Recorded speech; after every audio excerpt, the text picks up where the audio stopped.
At 36 years old, Raymond Davis, a man with kind eyes and hands calloused from both lab work and home repairs, made $49,000 a year. It was a respectable salary for a lab technician in Detroit, enough for the mortgage on their modest house in East English Village, enough for groceries, enough for the quiet, ordered life he thought he was building. It was not, however, enough for the life his wife, Sandra, was actually living. He just didn't know it yet. The first hint of the deep, corrosive disconnect in his marriage didn't come from a stray credit card bill or a whispered rumor. It came from the person he loved most in the world, his 7-year-old son, Eli. It was 10:47 p.m. on a Tuesday in November. A raw, wet wind whipped off the Detroit River, knee-rattling the windows of the number 9 bus as it rumbled down Gratiot Avenue. Raymond sat on a cold, cracked vinyl seat, his work bag clutched in his lap. His body ached with a fatigue that went bone deep. This was the end of a 14-hour day, an 8-hour shift at the lab, a 2-hour commute, and 4 hours of overtime he'd picked up to try and get ahead, or, more accurately, to try and stop falling so far behind. When he finally turned his key in the lock of his own front door at 11:12 p.m., the house was dark and silent. He slipped off his worn, water-stained work boots, a pair of $120 Timberlands he'd had for 6 years, and padded silently upstairs. The door to Eli's room was cracked open, a sliver of light from the dinosaur-shaped nightlight spilling into the hall. He pushed it open gently. Eli was sitting up in bed, his small face etched with worry, his hair in the neat twists Sandra had painstakingly done over the weekend, each one a perfect, tight coil. "Hey, buddy," Raymond whispered, his voice rough with exhaustion. "What are you doing up so late?" Eli's lower lip trembled. "I waited for you, Daddy."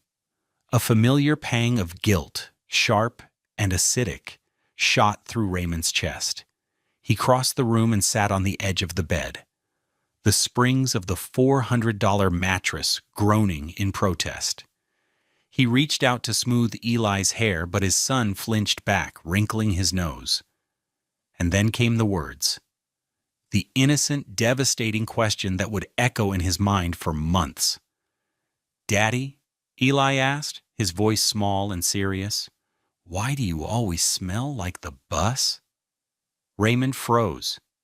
He smelled like the bus, like damp wool coats, the stale cigarette smoke that clung to the fabric of the seats, the faint chemical scent of disinfectant, and the metallic tang of the handrails. He smelled like strangers and exhaustion. He smelled like his sacrifice. He took the bus every day, a 2-hour round trip so that Sandra could have the car. The 2021 Honda CR-V, a pearlescent white SUV that cost them $450 a month, a payment that often made their joint account gasp for air. He did it so she wouldn't have to wait at a bus stop in the rain, so she could easily get to her part-time job at a boutique, and most importantly, so she could attend her book club meetings in Grosse Pointe without the indignity of public transportation. He looked at his son, this beautiful black boy with his luminous, deep brown skin and questioning eyes, and felt a profound sense of failure. He had structured his entire life around an act of service he thought was noble, and to his child, it just made him smell bad. "The bus has a funny smell, huh, buddy?" Raymond said, forcing a light tone. "I'll have to take an extra long shower tomorrow." He tucked Eli in, kissed his forehead, and backed out of the room, closing the door softly. He stood in the hallway, the weight of those 4 words, "smell like the bus," pressing down on him. He had no idea then, standing in his quiet hallway at nearly midnight, that the smell was the least of it. He had no idea that in the circles his wife traveled in, he wasn't just the man who smelled like the bus. He was the man who was too broke to drive, and she was the one saying it. This is a story about the quiet sacrifices we make for love and the deafening cruelty that can hide behind a perfect smile. It's about a man who gave up his time, his comfort, and his money, all for a woman who saw his sacrifice not as a gift, but as a punchline. But what happens when the punchline gets recorded? What do you think happens when a good man, pushed too far, stops being quiet? Stick with me, and I'll tell you exactly what happened. The facade of their life was built on a foundation of Raymond's paychecks and Sandra's aspirations. Their home in East English Village was a tidy brick bungalow they'd bought for $185,000 8 years ago. The $1,200 monthly mortgage payment was their biggest expense, a constant, immovable anchor in their financial sea. To Raymond, the house was a haven, a place of warmth and love. Only its value measured in the height chart he'd penciled onto Eli's doorframe and the scent of the rose bushes he tended in the small backyard garden. To Sandra, the house was a stepping stone. It was nice, but it wasn't Grosse Pointe. Their days fell into a rhythm dictated by Raymond's sacrifice. At 6:15 a.m., his $89 Timex watch would beep, and he'd slide out of bed, careful not to wake Sandra. He'd shower, dress in his simple uniform of khaki pants and a polo shirt, and then head to the kitchen. The first act of his day was always for his son. He'd pack Eli's lunch, a turkey and cheese sandwich on whole wheat, a bag of baby carrots, an apple, and a small carton of juice. He'd write a note on the napkin, "Have a great day, superstar. Love, Daddy," and place the $35 Spider-Man lunchbox by the door. By 7 a.m., he'd be walking the 3 blocks to the bus stop on Cadio Road, his travel mug of coffee, brewed at home for about 30 cents a cup, warm in his hand. The bus ride was his time to decompress, to read, to listen to podcasts about science or history. He framed it as productive time, a way to make the sacrifice feel less like a loss. Sandra's day started 2 hours later. She would wake up around 8 a.m., put on her $150 Lululemon workout gear, and drive Eli to school in the gleaming white Honda CR-V. The school was only a 10-minute walk away, but Sandra insisted on driving. "It's about efficiency, Ray," she'd said when he first questioned it. "And besides, what if it rains?" The car was the centerpiece of her carefully constructed image. It was always spotless, in the interior smelling of the $12 vanilla bean air freshener she bought weekly. It was her chariot to her part-time job at a high-end clothing boutique, where she worked 3 days a week and spent most of her earnings on discounted merchandise. It was her transport to lunches with her friends, women she'd met through the boutique, who lived in sprawling $890,000 colonial homes in Grosse Pointe Park. "Did I tell you? Jessica just had her kitchen redone," she'd announce over dinner. A simple pasta dish Raymond had cooked. White marble countertops, a wolf range, must have cost $100,000 easily. Raymond would nod, pushing pasta around his plate. "That's nice, honey." He was thinking about the dripping faucet in their bathroom that he needed to fix, a $5 washer, and 30 minutes of his time. The financial details of their life were a constant, quiet tug of war. Raymond was a man of spreadsheets and budgets. He knew that after the mortgage, and the $450 car payment, their $600 monthly grocery bill, and utilities, his $49,000 salary left very little room for error. He tracked every penny. Sandra, on the other hand, treated money as an abstract concept, something that should simply be there when she needed it. Early in their marriage, they had a joint account for household expenses, but arguments became frequent. "What is this $280 charge at Saks?" Raymond had asked one evening, looking at a bank statement. "Oh, that was for my new dress for the charity gala," Sandra said, as if it were obvious. "I can't wear the same thing twice, Ray. People notice." "Sandra, this was our grocery money for the next 2 weeks." Her face had hardened. "Don't be so dramatic. We'll figure it out."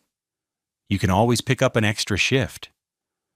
To keep the peace, they'd made a new arrangement 4 years ago. Raymond would manage the core household bills from his direct deposit. He would then transfer a set amount. It started at $1,200 and slowly crept up to $1,800 a month into Sandra's personal account. This was supposed to be for her gas, her personal needs, and her share of the discretionary spending. It was, in Raymond's mind, a compromise. A way to give her the autonomy she craved while he maintained control over their essential finances. He had no idea how wrong he was. He saw it as a sacrifice for peace. She saw it as her allowance, an allowance she supplemented by dipping into their joint savings account, the one Raymond was painstakingly trying to build for Eli's future. He thought the constant transfers were a solution. In reality, they were becoming a meticulously documented record of his own fleecing. Each transfer was a line item, a date-stamped, dollar-tagged piece of evidence in a case he didn't even know was being built against him. He was paying for the car, for the gas she put in it, and for the privilege of taking the bus, all while she laughed about it behind his back. The facade of domestic normalcy was perfect, polished, and paid for entirely by him. The betrayal wasn't a single, cataclysmic event. It was a slow erosion, a death by 1,000 cuts, each one a small, dismissive comment or a casual act of financial cruelty that left Raymond feeling a little more exhausted, a little more invisible. And the outrage accumulated in him like a static charge, building silently until it was ready to arc. The first major jolt came on a Saturday afternoon, about 3 years into his bus riding sentence. Sandra came home from a shopping trip, her arms laden with glossy bags. She floated into the living room, where Raymond was on the floor helping Eli build a complex Lego spaceship, a $90 set he'd saved for months to buy for his son's birthday. "Look what I found," she announced, pulling a black leather purse from a bag. It was a Kate Spade, sleek and elegant. It was on sale. I couldn't resist. Raymond looked at the purse, then at his wife's beaming face. He knew that brand. He'd seen it in the windows of stores he'd never dream of entering. "On sale? How much?" he asked, his voice carefully neutral. 50% off. "Only $400, she said, as if she'd discovered a gold nugget. $400. That was their emergency fund for the month. That was 2 weeks of groceries. That was the cost of the new brake pads the CRV desperately needed, a repair he was planning to do himself that weekend with $80 parts from AutoZone to save money. "Sandra," he began, his voice tight, "we talked about this. We can't afford that." Her smile vanished, replaced by a familiar, defensive glare. "We can't afford it? Or you can't afford it?" "I work too, Raymond. I'm allowed to have nice things. Don't try to make me feel guilty just because you're happy with your cheap watch and your $20 sneakers." She gestured dismissively at his $89 Timex and the comfortable but worn New Balance sneakers on his feet. Eli looked up from his Legos, his eyes wide, sensing the tension. "Mommy? Is Daddy mad?" Sandra swooped down and scooped Eli into a hug. "No, sweetie. Daddy's just tired from his long bus rides." The words were coated in sugar, but the jab was clear. It was a reminder of his place, of the sacrifice she'd twisted into a weakness. Raymond fell silent, the Lego spaceship feeling suddenly heavy and pointless in his hands. That night, to avoid another fight, he logged into their banking app and saw the $400 charge. And right below it, he made his monthly transfer to her account, $1,500. He labeled it, as always, Sandra's monthly. A few months later, the emergency trips began. She called him from work, her voice a frantic whisper. "Ray, honey, I'm in a bit of a jam. Jessica and Lauren are planning a spa weekend in Traverse City. It's Lauren's birthday. And then I'd feel terrible if I missed it. I just need a little extra to cover the hotel. Maybe $800? 800? Sandra, we don't have it. The property taxes are due next month. I'll pay it back, I swear, she pleaded. I'll pick up extra shifts at the boutique. Please, Ray. I never get to do anything like this. He knew she wouldn't pay it back. He knew the extra shifts would never materialize. But the thought of another fight, of the cold silence that would follow, was more exhausting than the thought of the money. He relented. Fine. I'll transfer it from the savings. He did it, feeling a sick pit in his stomach. He was enabling her. He was funding the very lifestyle that made her look down on him. The savings account, their supposed safety net, now had a balance of just $1,245. He had started it with a $5,000 inheritance from his grandmother. He felt a wave of shame, as if he'd betrayed his grandmother's memory. The public humiliations were worse. They were at a summer block party in their neighborhood. Raymond was manning the grill, flipping burgers, feeling relaxed and happy for the first time in weeks. He was talking to a neighbor, Mark, about a classic car Mark was restoring. Sandra drifted over, a glass of white wine in her hand, looking radiant in a $300 sundress. Mark's wife, Chloe, smiled warmly at Raymond. Sandra was just telling me you take the bus to work every day, Ray. That's so admirable. Great for the environment. Before Raymond could respond, Sandra let out a tinkling laugh. Oh, you know, Ray, she said, patting his arm in a way that was both affectionate and deeply condescending. He loves his me time on the bus. He says it's where he does his best thinking. A real man of the people. The words hung in the air. The tone, the look in her eye. It was a performance for her audience. She was framing his sacrifice as a quirky, slightly pathetic choice, not a necessity driven by her own demands. Raymond felt his face flush with heat from the grill, or maybe from shame. He just nodded, flipped a burger, and said nothing. He saw the flicker of pity in Chloe's eyes before she quickly changed the subject. The financial bleed continued, a steady, relentless drain. The CRV needed new tires. Raymond researched and found a highly rated set of all-season tires at Bell Tire for $600 installed. Sandra wouldn't hear of it. No, we're getting them from the Honda dealership, she insisted. Bremines, they use the original manufacturer's brand.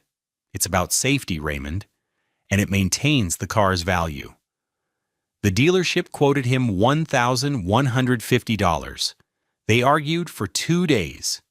In the end, Raymond paid the $1,150 from their savings account, which now dwindled to a terrifying 3-digit number. He felt a cold dread creep into his heart. They were one unexpected bill away from disaster. He started taking every overtime shift offered. He'd come home long after Eli was asleep, his body humming with exhaustion, and find Sandra on the couch, scrolling through her phone. A half-empty glass of wine on the $250 crate and barrel end table beside her. One night, he arrived home at 11:30 p.m. to find the house smelling of roasted chicken and garlic. Sandra was in the kitchen, her face a mask of fury. "Where have you been?" she snapped.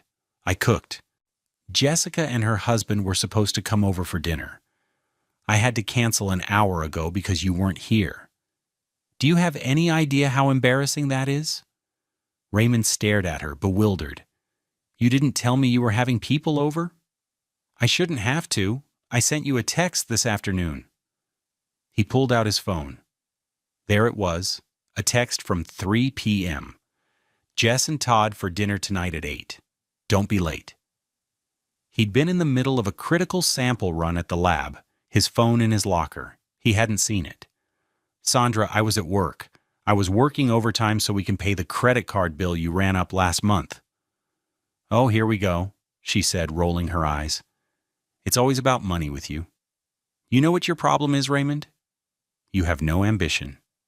You're content to just be, to take your little bus and work in your little lab. Some of us want more out of life. That was the line that broke something in him.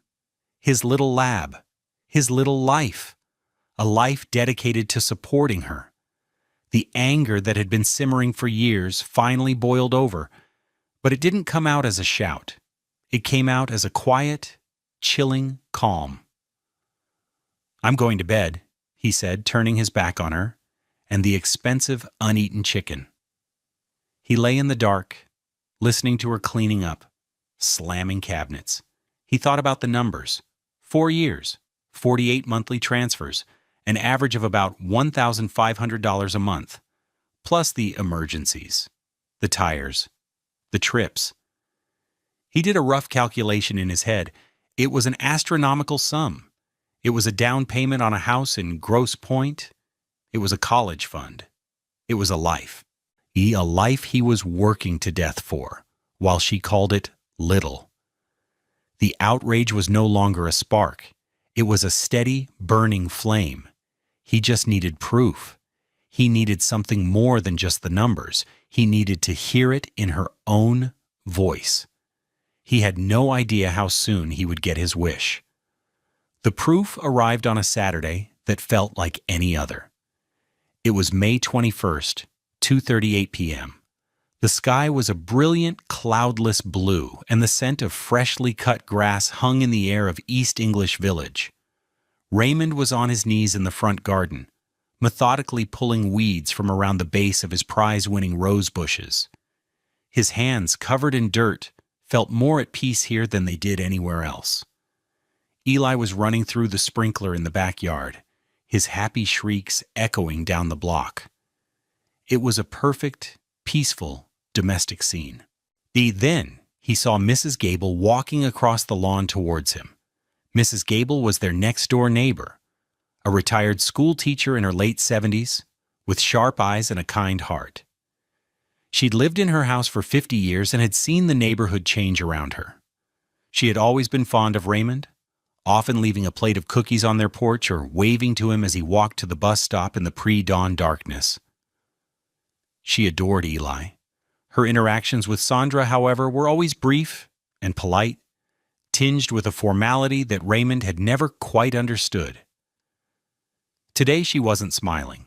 She held her iPhone in her hand, clutching it like a weapon. Her face was a mixture of anger and deep unease. "Raymond," she said, her voice low, "I need to talk to you for a moment." He stood up, wiping his hands on his jeans. "Is everything okay, Mrs. Gable?" She glanced back towards her house, then at Raymond's. "Is she home? Sandra?" "No, she's at her book club meeting in Grosse Pointe." Mrs. Gable nodded slowly, a grim certainty settling on her features. "I thought so." "Raymond, I have something you need to hear. I don't want to be the one to do this, I truly don't, but I can't, in good conscience, stay silent." She explained that she had been sitting on her screened-in porch, reading. A car had pulled up in front of Raymond's house, not the CR-V, but a sleek, black $90,000 Mercedes SUV he didn't recognize. Sandra had gotten out of the passenger side with 2 other women. They were waiting for a third friend to arrive, laughing and talking loudly by the open car door, their voices carrying clearly across the quiet street. "I wasn't trying to eavesdrop," Mrs. Gable said, her gaze fixed on her own pristine hydrangeas, "but they were so loud, and what I heard, it made my blood run cold." She had felt so appalled, so certain that Raymond needed to know, that she had discreetly unlocked her phone and started a voice memo. "I'm so sorry," she whispered, and held out her phone. Raymond's heart began to pound, a slow, heavy drumbeat against his ribs. He took the phone. Mrs. Gable's finger hovered over the screen and then pressed play. The recording was shockingly clear. The first sound was the clinking of what sounded like wine glasses, followed by a burst of high-pitched female laughter. A voice he didn't recognize said, I still can't believe you let him keep taking the bus. Doesn't Raymond mind you having the car all the time? Then came Sandra's voice. It was light, airy, and dripping with a casual, performative cruelty he had only ever seen hints of. It was her gross point voice. "Oh, honey, please," she laughed. The sound was brittle, artificial. "He's too broke to drive. What's he gonna do? Put gas in it with his lunch money." More laughter from the friends. One of them snorted. Sandra continued, her voice gaining confidence, playing to her audience. "He knows his place. Honestly, it's better this way. It keeps the bus smell out of my car." The final word, car, was followed by a peal of collective, vicious laughter. Then the sound of another car door opening and closing, and the memo ended. Raymond stood completely still in his garden, the sun warm on his back, the phone in his dirt-caked hand. The world seemed to shrink until it was only the size of that recording.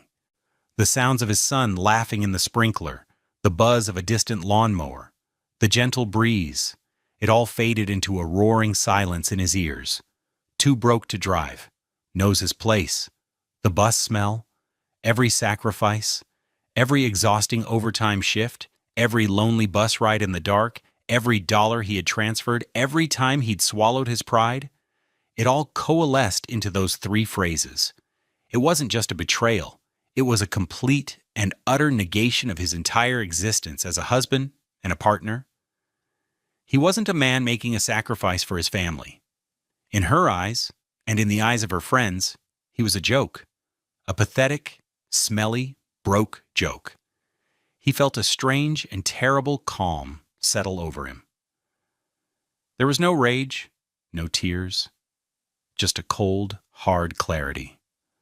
The facade had been ripped away, and what lay beneath was uglier than he could have ever imagined. He looked at Mrs. Gable, her face full of pity and concern. Can you send me that?" he asked, his voice a hoarse whisper. "Of course, dear." He watched as she navigated her phone, and a moment later, his own phone buzzed in his pocket. He pulled out his $450 iPhone SE, a model 3 generations old, and saw the file appear. He saved it immediately.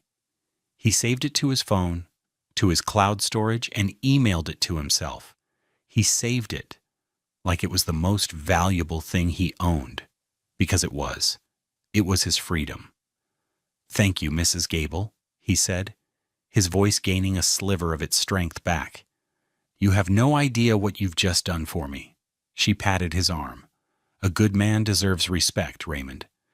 Don't you ever forget that." She turned and walked back to her house. Raymond stood there for a long time, listening to the echo of his wife's laughter in his head. The war was over. He had lost. But the battle for his life was just about to begin. The hours after hearing the voice memo were the strangest of Raymond's life. He was a man hollowed out, every emotion scoured clean, replaced by a singular, icy purpose. The key was to do nothing, to change nothing. He had to become a ghost in his own life, an actor playing the part of the dutiful, oblivious husband one last time. Strategic restraint. That was the new mantra. He finished weeding the garden, his movements mechanical. He turned off the sprinkler and wrapped a towel around a shivering, laughing Eli. He made them both peanut butter and jelly sandwiches for a late lunch. Every action was deliberate, a step in a dance he was choreographing in his head. Sandra came home at 6:15 p.m., floating in on a cloud of expensive perfume and self-satisfaction. The CRV glided silently into the driveway. She walked in, kissed Eli's head, and gave Raymond a perfunctory peck on the cheek. "Hey, hun, long day," she said, dropping her $400 Kate Spade purse on the counter. You would not believe the drama with Lauren's new au pair. Raymond, who was washing dishes at the sink, turned and gave her a small, tired smile. It was the best performance of his life. "Oh yeah? Tell me about it." As she recounted the trivial dramas of her Grosse Pointe friends, Raymond listened, nodded, and asked questions. He felt a profound sense of detachment, as if he were watching a movie of his own life. He saw her not as his wife, but as a subject. Every word, every gesture was data. He was a lab technician after all. He knew how to observe, document, and analyze. That night, after Sandra was asleep, her breathing deep, and even beside him, he slipped out of bed. He went to his small desk in the corner of the living room, the one with the second-hand $50 chair, and turned on his laptop. The real work began. The next morning, he put the first part of his plan into motion. Over breakfast, pancakes he'd made from scratch, he adopted a tone of sincere, slightly overwhelmed concern. "Sandra," he began, pouring her a cup of coffee, "I've been thinking a lot lately about our finances, about the future, for Eli." He let that hang in the air. Eli was always the key. She looked up from her phone, a flicker of annoyance in her eyes. "What about them?" "We're fine." "Are we?" he asked gently. "I feel like we're always just getting by."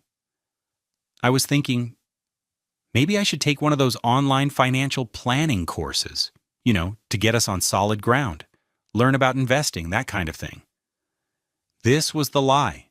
It was a brilliant lie because it was wrapped in the costume of the very thing she accused him of lacking: ambition. He was proposing to be better with money, to be more. She shrugged, intrigued despite herself. "Okay, and?" "Well, to do it right, the first step is always to get a full picture of where everything is going. I'd need to gather all our bank statements from the last few years, joint accounts, savings, your personal account, my personal account, all of it, just to put it all into a spreadsheet and see where we stand." He held his breath. Now he was asking for the keys to the kingdom. Sandra considered it for a moment, then waved a dismissive hand. "Fine. Whatever you need to do, Ray. Knock yourself out. Just don't start messing with my monthly spending money. I have that budgeted out." Budgeted out. The irony was so thick he could have choked on it. "Of course not," he said, his face a perfect mask of earnestness. "This is just about getting organized." For the next week, Raymond lived a double life. By day, he was the same old Raymond. He took the bus. He worked his shifts. He packed Eli's lunch. He made dinner. He listened to Sandra's stories about her friends' fabulous lives. By night, after she and Eli were asleep, he became a forensic accountant. He logged into their online banking portals. He downloaded 4 years of statements. PDF after PDF piled up in a folder on his desktop labeled Financial Planning. He printed every single one. The stack of paper grew to be 6 inches high. He bought a new pack of highlighters. With a grim, methodical precision, he began to trace the money. Yellow was for his bi-weekly paycheck deposit. Blue was for his transfer to Sandra's personal account.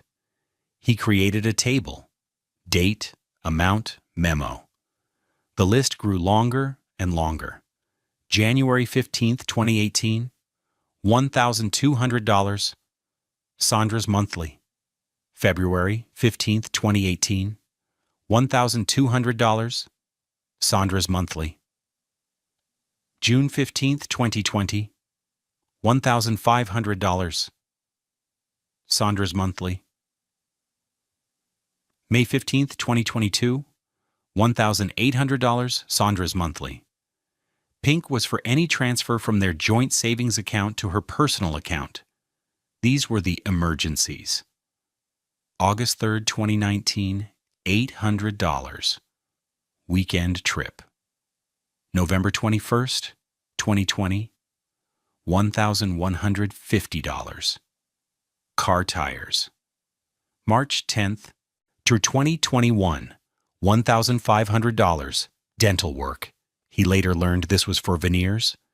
Then he opened her personal account statements.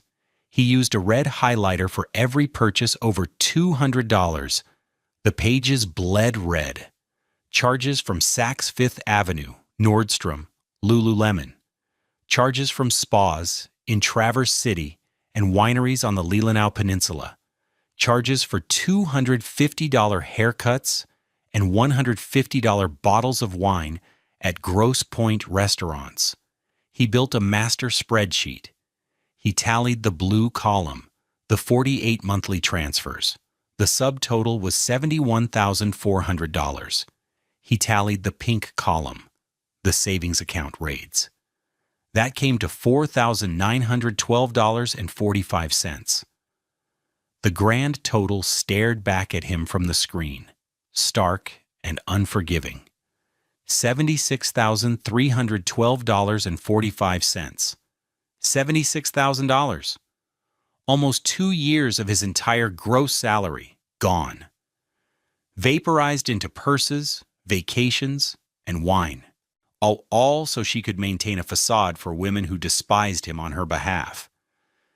He sat back in his $50 chair, the house silent around him.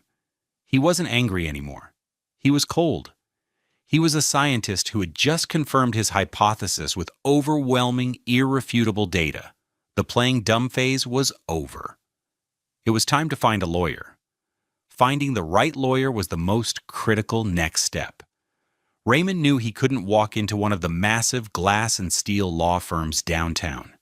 He couldn't afford their retainers, and he didn't trust their slick, corporate polish.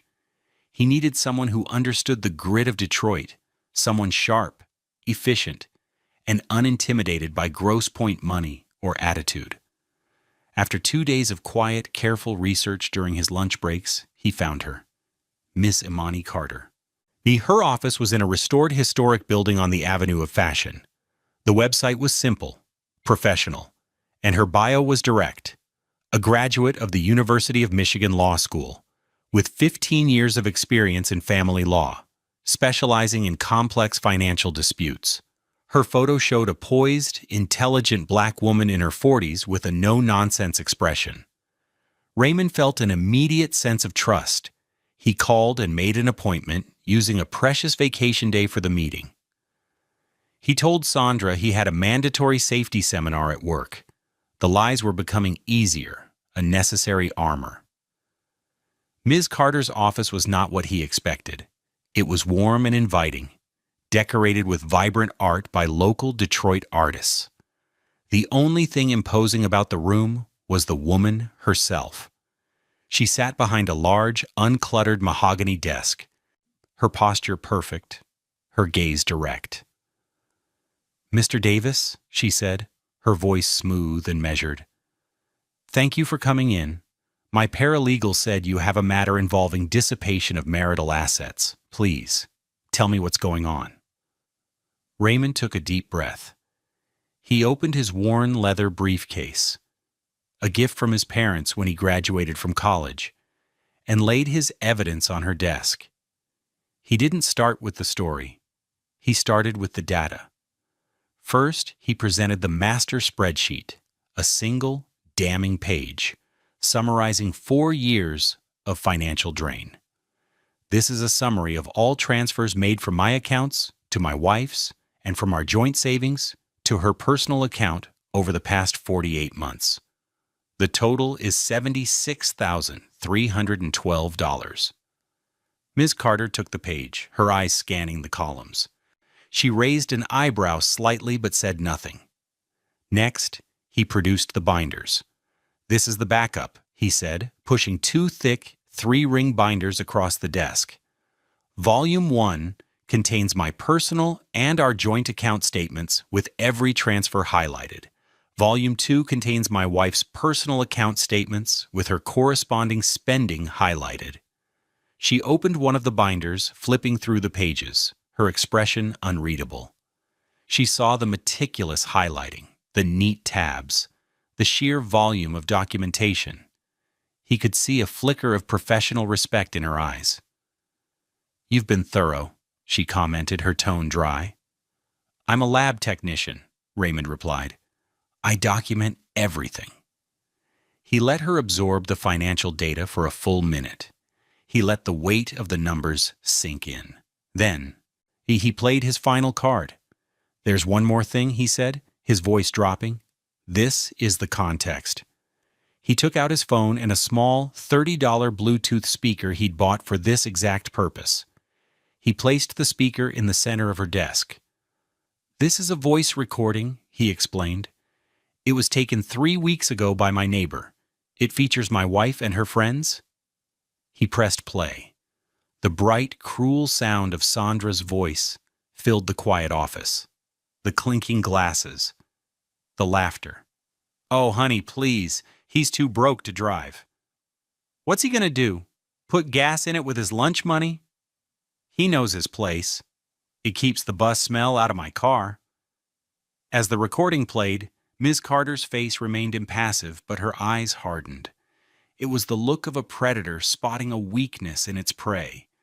When the memo ended, a heavy silence descended on the room. She finally looked up at Raymond, and for the first time he saw not just a lawyer, but an ally. "Mr. Davis," she said, her voice now carrying a steely edge. "This is not just a case of irresponsible spending. The legal term for this is dissipation of marital assets, and it's a serious breach of fiduciary duty. But that recording, that changes everything. It proves intent. It proves malice. It's character evidence of the most powerful kind. It's devastating." She leaned forward, her hands clasped on the desk. "Your wife and her attorney will expect a standard divorce proceeding. A fight over the house, custody, maybe some alimony. They will not be expecting this. They will not be prepared for an ambush of meticulously documented financial abuse backed by audio evidence of her contempt for you." Raymond felt a surge of validation so powerful it almost brought him to his knees. He wasn't crazy. He wasn't just being sensitive. This was real. "What do we do?" he asked. "We don't go to court. Not yet," Ms. Carter said, a strategic glint in her eye. "Court is public, and it's slow. We request mandatory mediation. It's a private, controlled environment.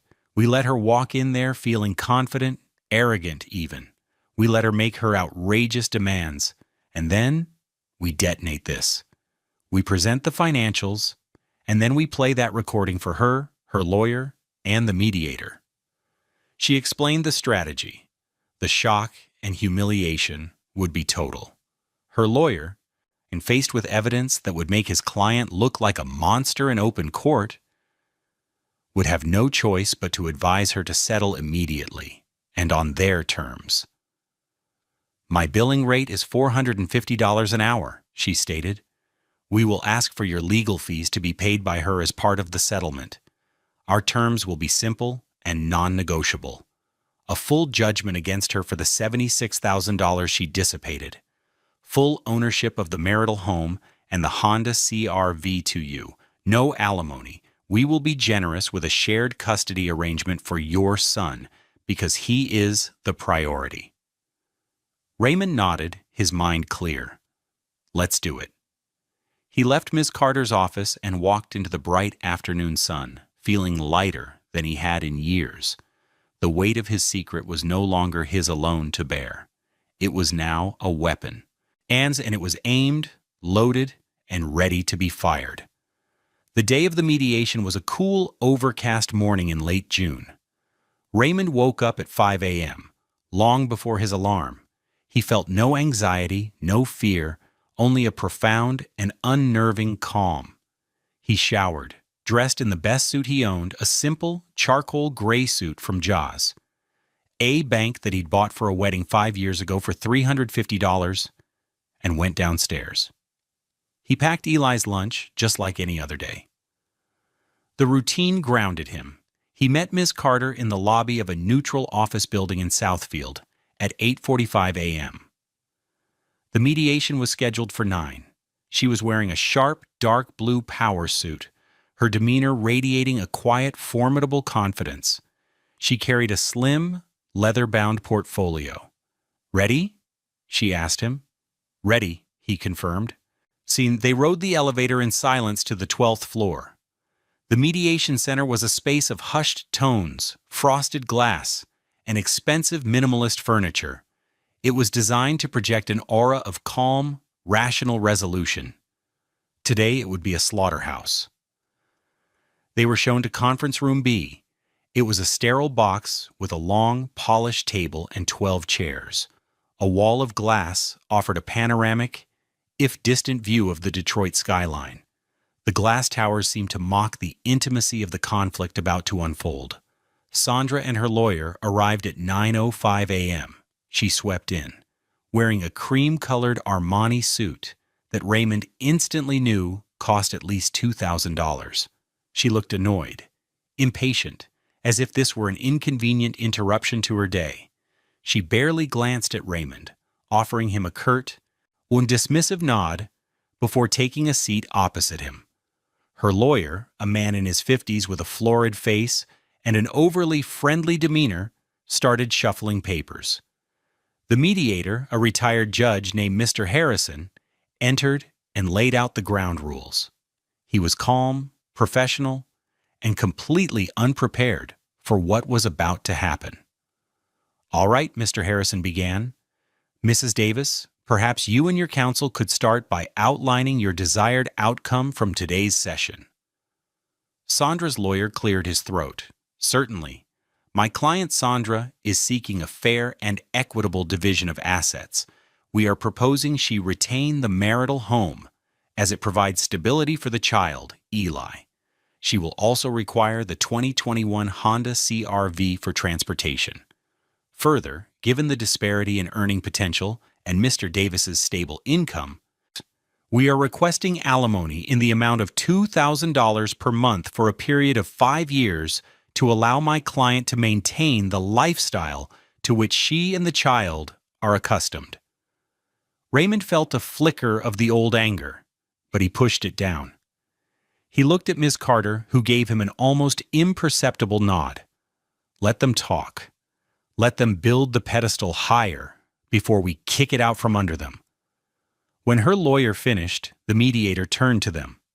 "Ms. Carter, your response?" Imani Carter leaned forward, a picture of calm professionalism. "Thank you, Mr. Harrison. We appreciate counsel's proposal. However, our position is substantially different. Before we discuss assets like the home or alimony, we must first address the significant and systematic dissipation of marital assets by Mrs. Davis over the past 4 years." Sandra's head snapped up. She shot a confused, angry look at her lawyer. "What is she talking about?" she hissed.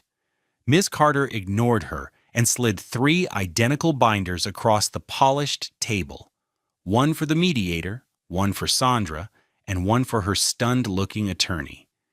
"If you'll turn to Exhibit A," Ms. Carter said, her voice even and clear, "you will find a spreadsheet summarizing 48 consecutive monthly transfers from Mr. Davis's accounts to Mrs. Davis's personal account, as well as several large-sum transfers from the couple's joint savings. The total amount dissipated, not including interest, is $76,312.45. Sandra's lawyer fumbled with the binder, his face turning a shade redder. Sandra stared at the spreadsheet, her mouth slightly agape. "Those were our expenses. I managed our budget. I paid for groceries, for Eli's clothes." "Did you?" Ms. Carter said softly. She gestured to the binder. "Because if you turn to Exhibit B, you'll find 4 years of your personal bank statements.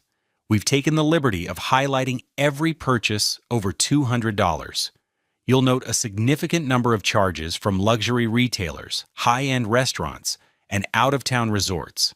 For example, on page 14, we see a charge for $875 at the Grand Traverse Resort and Spa.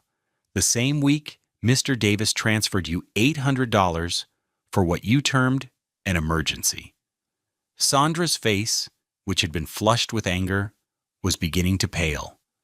Her lawyer was flipping through the pages. his expression growing more horrified by the second. He was seeing his case and his client's credibility evaporate in real time. This is an invasion of my privacy, Sandra sputtered, looking at the mediator for help. Mr. Harrison held up a hand. These are discoverable financial documents in a divorce proceeding, Mrs. Davis. Ms. Carter let the silence hang for a moment, letting the weight of the paper evidence settle. Then she delivered the final, devastating blow. The numbers themselves are damning, she said, her voice dropping slightly, drawing everyone in. But they lack context. They don't explain the motivation.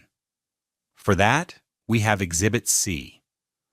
She reached into her portfolio and placed the small black Bluetooth speaker in the middle of the table. A knot of ice formed in Raymond's stomach. This was it. This is an audio recording made on May 21st of this year, Ms. Carter announced to the silent room. The primary speaker is your client, Mrs. Davis. She pressed the play button. The sound of Sandra's laughter, so carefree and cruel, filled the sterile conference room. The clinking of glasses sounded like tiny, shattering bells. Raymond watched his wife's face.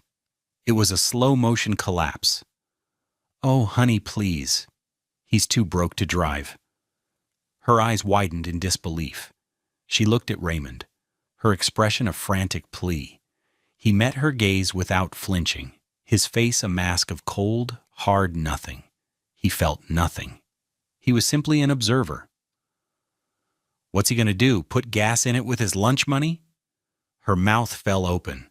A small, choked sound escaped her throat. Her lawyer had gone completely white. He's staring at the speaker as if it were a venomous snake. He knows his place. Honestly, it's better this way. It keeps the bus smell out of my car. The final peal of laughter echoed in the room and then died, leaving a silence more profound and absolute than any Raymond had ever experienced. It was the sound of a life imploding.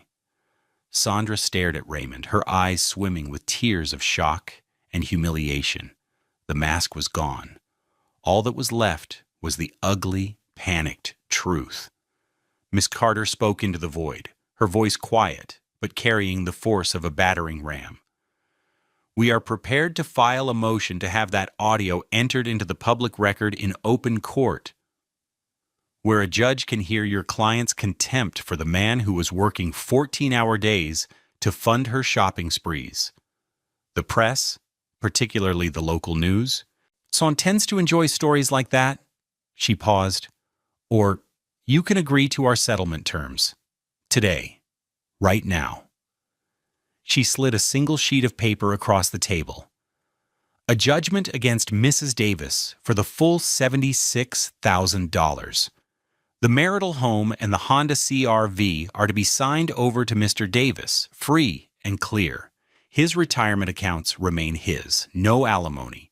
We will draft a generous and fair 50-50 custody agreement for Eli. You have 10 minutes to decide. Sandra's lawyer didn't even look at his client. He looked at the paper, at Ms. Carter's unyielding face, and at the damning binders. He knew he was utterly, completely defeated. He picked up the settlement agreement and nodded. We accept. The collapse of Sandra's world was not a dramatic explosion, but a quiet, systematic dismantling. It was a cascade of consequences, each one a direct result of the choices she had made and the cruelty she had shown. For Raymond, watching it unfold was not about revenge. It was about the cold, impartial balancing of scales. The first consequence was immediate and financial. In the mediation room, a paralegal from Ms. Carter's firm appeared with the finalized settlement documents. Sandra, her hands trembling, her face streaked with ruined mascara, signed them. With a few strokes of a pen, she was officially indebted to Raymond for $76,312.45. A judgment was filed with the court that afternoon. With her part-time job at the boutique, paying $18 an hour, it was a debt she could never hope to repay. Miss Carter immediately filed for wage garnishment.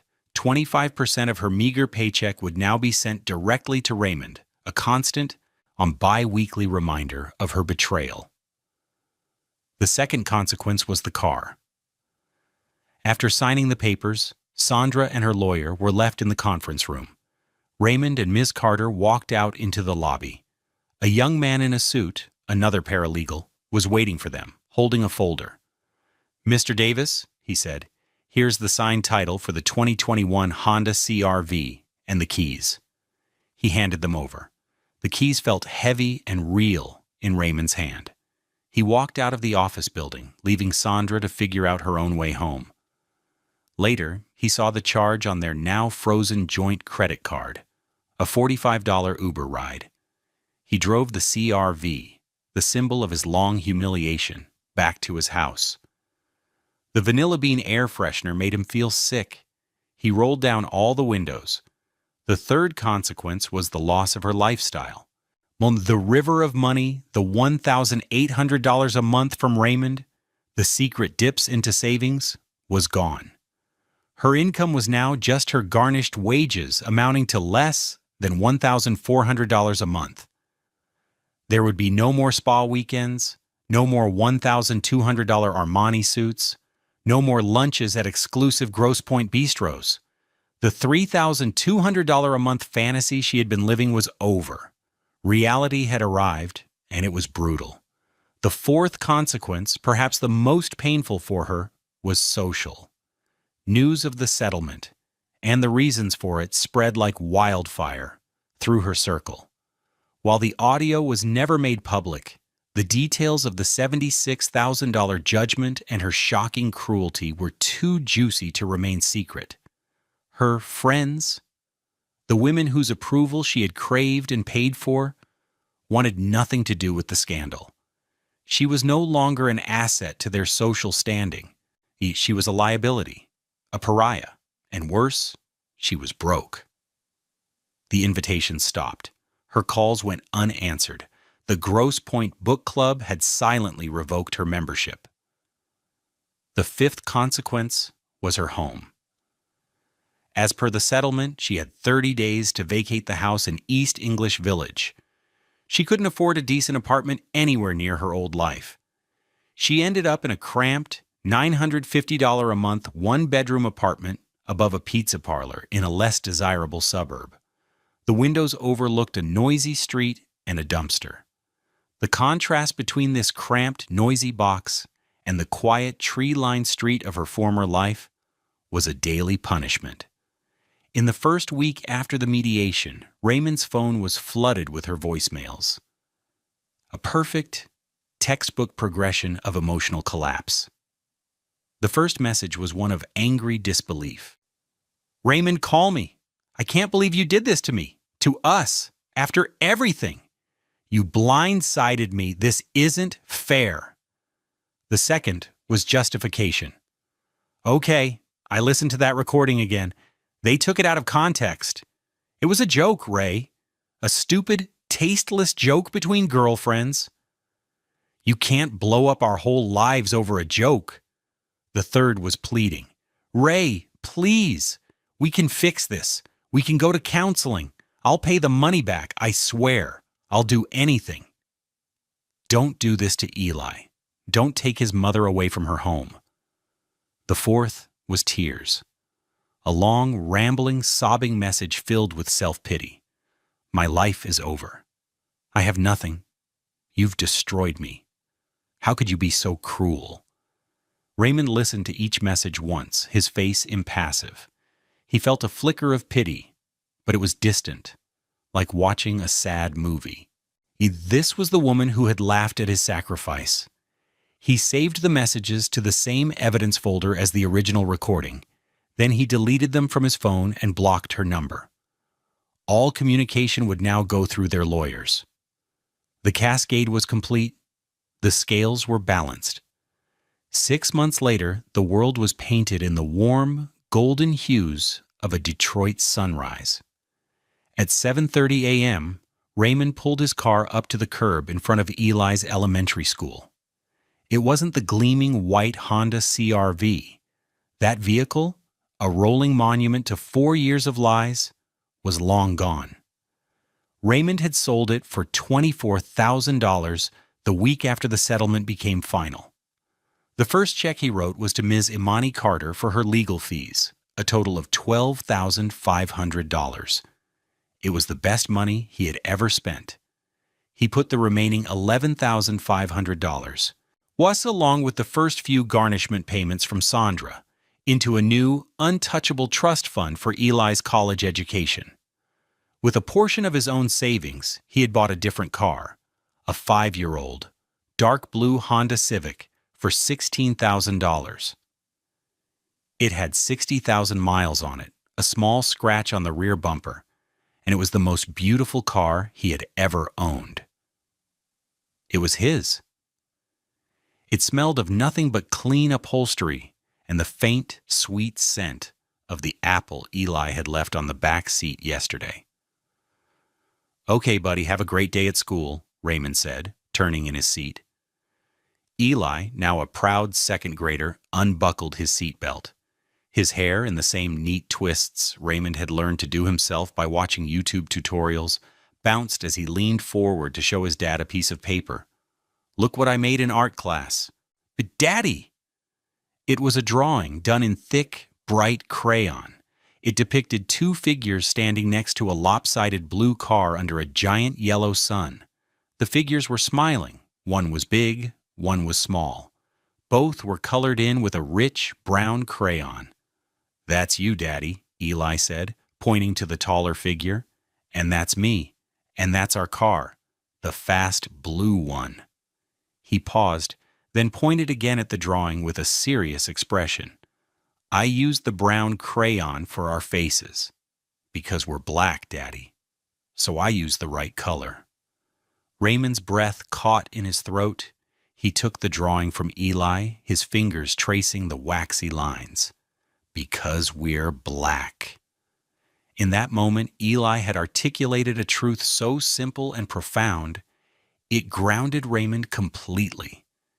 This was who they were. This was their life. Real, authentic, and colored in with the right colors. "It's the best drawing I've ever seen, superstar," Raymond said, his voice thick with emotion. "I'm going to put it on the fridge right next to my work schedule." Eli beamed, gave his dad a quick, strong hug, and scrambled out of the car, his $40 backpack bouncing behind him. Raymond watched him run up the steps and disappear into the school building. He sat there for a moment, the drawing resting on the passenger seat, the morning sun warming his face through the windshield. For 4 years, he had believed that love was a grand, painful sacrifice. He thought providing a luxury he couldn't afford was his duty.